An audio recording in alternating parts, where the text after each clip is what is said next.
Hello everyone, I am Bochra Laghssais, a Ph.D. student in International Peace, Conflict and Development Studies at the Universitat Jaume. In this presentation, I will be giving an overview of peace studies research, and I organize my presentations according to the following outline.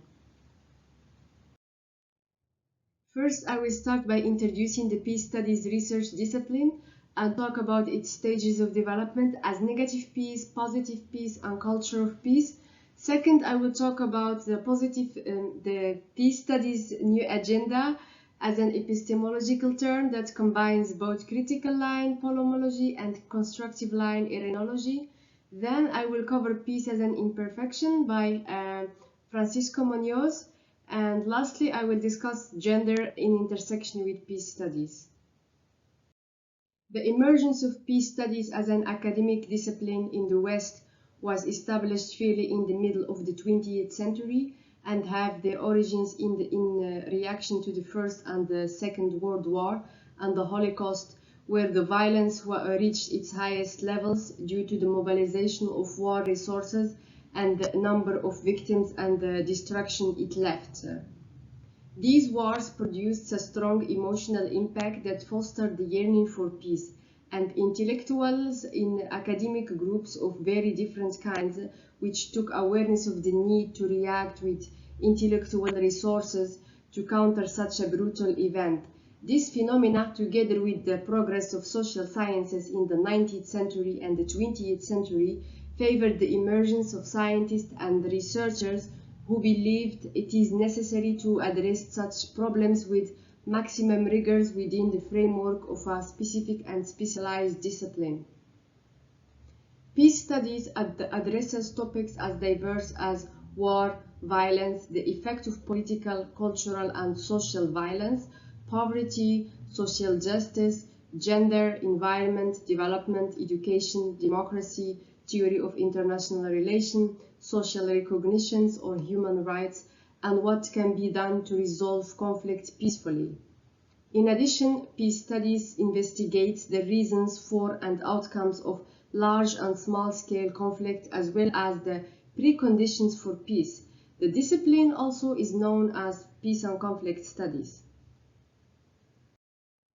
Researchers of peace identified three ongoing stages of peace studies that appeared accordingly corresponding to three different ways of understanding and addressing violence and peace.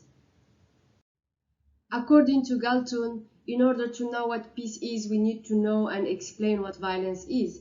His proposal started by identifying three types of violence that are present in our societies, and it shows in the triangles here. The first stage is direct violence and positive peace, which is most visible, and the second stage and the third stage are invisible, which are structural violence and cultural violence.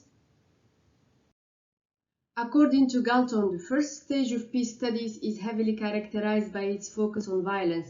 The scientific study of war, that is peace, is defined by absence of its negative, thus absence of war, direct violence, of active organized collective violence or military violence that may occur between major human groups, particularly nations, but also between classes or between racial or ethnic groups because of the magnitude internal wars can have.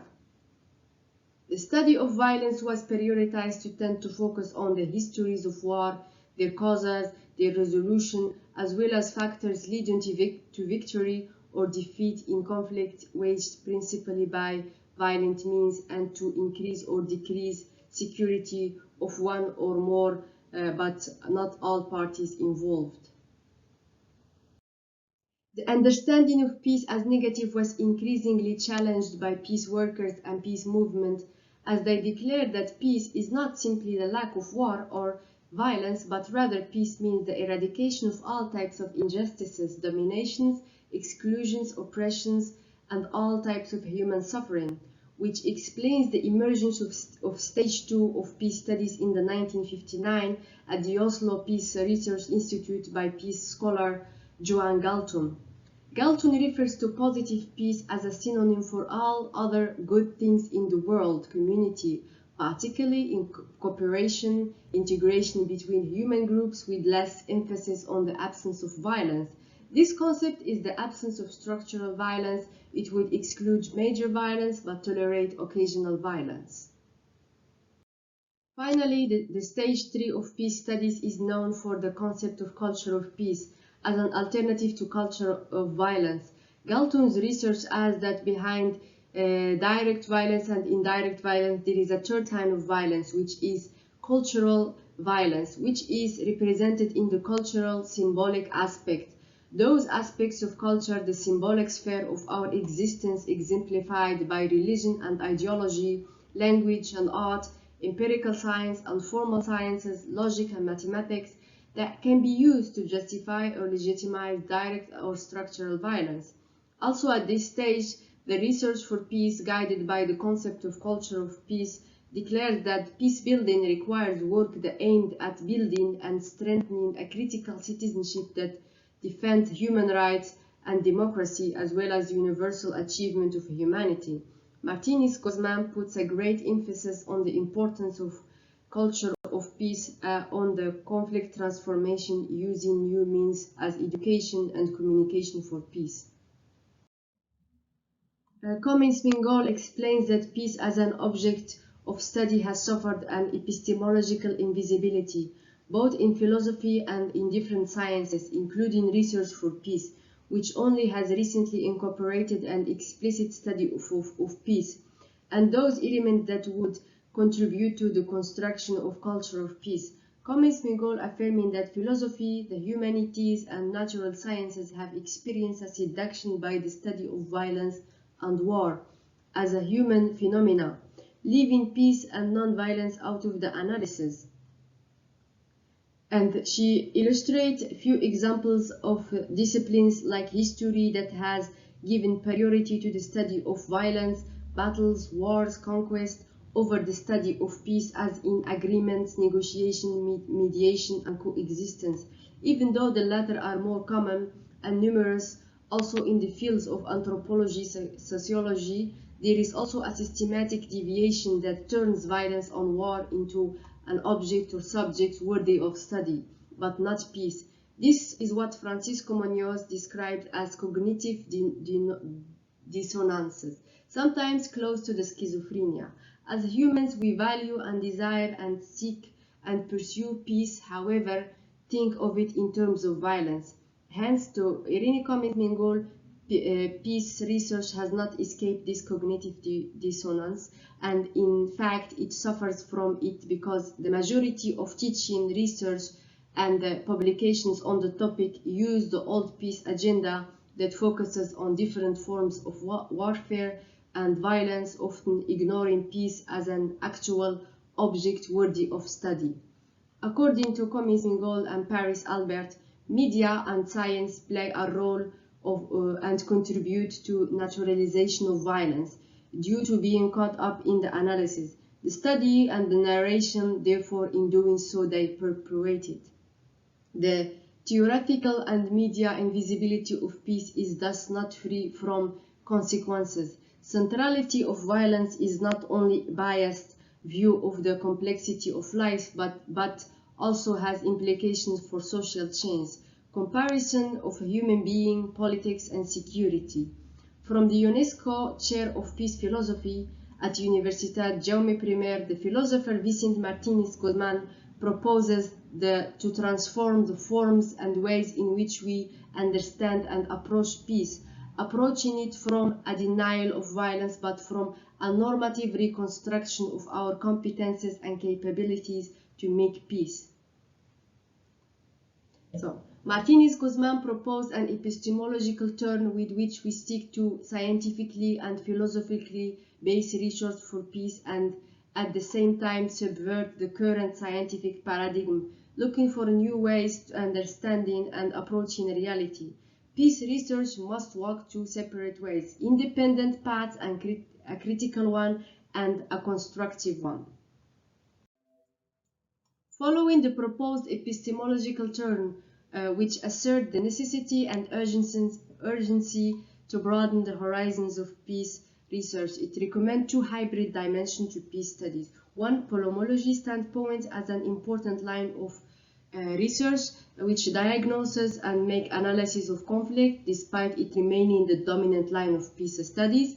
According to Martinez Guzman, the first dimensions of peace research is a critical one and starts from a diagnostic analysis of different types of violence, direct, structural or cultural violence, or symbolic violence, suffered by both humans, beings and nature, in order to make them visible and denounce them. Polemology or critical line summarized in the classic proverb that states that if you want peace, prepare for war. The second dimension takes a peace perspective as a core and focuses on peace and in its construction of alternatives that promote peaceful transformation of conflict, injustices and violence. The dimension of study, according to Cummins Mingol and Paris Albert, is to study and analyze and diagnose and rebuild our competences for peace, making and reconstructing and making visible the human competences to make peace, while creatively seeking peaceful way in relating to each other and to the nature. The dimension blooms from the idea that people have intuitions, feelings, and traditions, images, stories about what peaceful coexistence will be.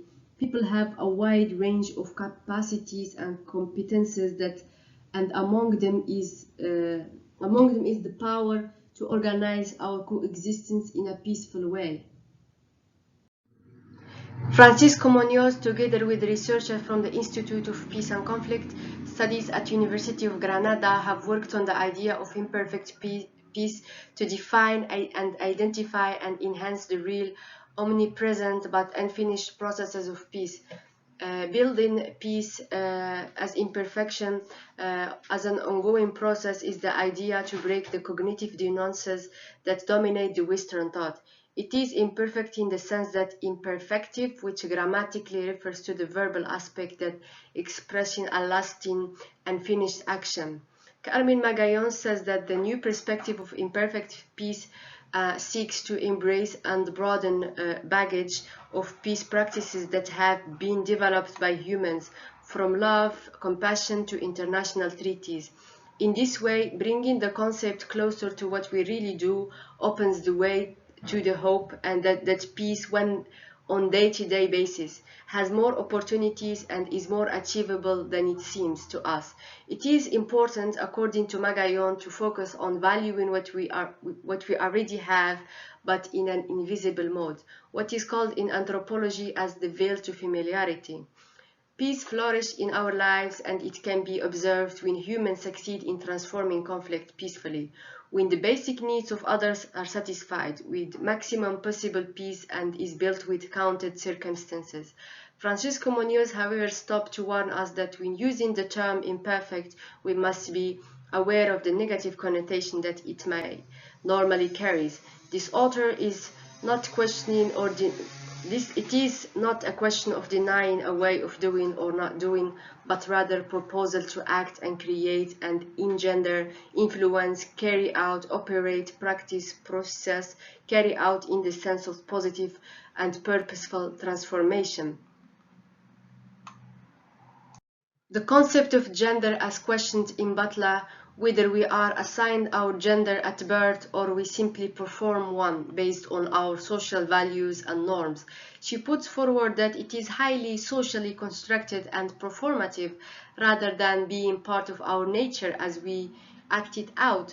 For example, our definitions of femininity and masculinity are constructed rather than inherited from within us. Simone de Beauvoir, in her statement, "One is not born a woman, but rather becomes one," she began to investigate popular definitions of gender and femininity. Gender as a social construct determines a formula to how women should behave and be and do. De Beauvoir concluded that those definitions had been used to suppress women through ages, that the views of individuals are socially and culturally produced, and femininity is not inherited rather than it is constructed, and that has been learned through socialization so that man can remain dominant. The incorporation of gender perspective to the peace studies started in the year 1980 and has undoubtedly been one of the milestones of the discipline, since they have become a fundamental component to the time that transversal should not be ignored. The gender perspective means that the various questions are analyzed and elucidated from the perspective of different genders. This means that the analysis of such as this must be focused on the perspective of different genders, not just one of them. A central dimension of the gender perspective is the questions of distribution of power between men and women, drawing attention to and taking action to rectify the uneven gender-biased distribution of power and influence in society is thus one of the most important aspects of gender perspective.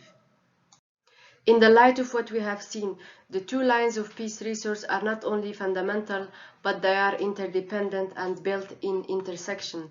They must be approached as a hybrid in a complementary way to avoid falling into victimizing and reductionist vision of women experience, which can ignore its complexity and hide, for example, women's considerable contribution to peace, human development, and sustainability of life.